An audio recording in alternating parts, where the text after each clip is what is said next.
గరీబులకు ఎవరికైనా ఇవ్వాలనే కదా గవర్నమెంట్ మూమెంట్ గరీబులకు ఇవ్వాల్సింది ఎవరు అది బీసీ కావచ్చు, ఎస్సీ కావచ్చు, ఎస్టీ కావచ్చు. అట్లా 10 ఏళ్ళ కేసీఆర్ ఉన్నప్పుడు మరి మనం కూడా కక్షలు తీసుకుంటే వాళ్ళని మిగులుదురాయి పేదలు గరీబ్ గల పుట్టగొట్టుడేంది నాకు అర్థం మిమ్మల్ని జైల్లో పెట్టుడేంది ఇంకా గరీబ్ గాని ఛాయ్ దుకాణం తీసేది ఏం చిల్లర ప్రభుత్వం ఇంత కలిసా భయపడకుర్రి మళ్ళా మంచి రోజులు వస్తాయి మీకు మంచిగా బ్రహ్మాండంగా అన్నిటికీ అండగా నేను ఉంటా ఈ లోపల కూడా ఉంటా రేపటికి కూడా ఉంటా. నా విజ్ఞప్తి ఏంటంటే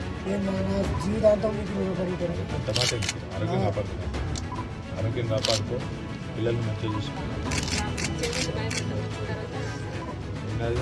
ధైర్యంగా ఉన్నారు కదా అది కేసు ఫీసు ఏం కాదు అంత బోగస్ కేసు బోగస్ కథ కేవలం నా మీద కోపం నీ మీద తీసే ప్రయత్నం చేసేవాడు గత తయారైంది.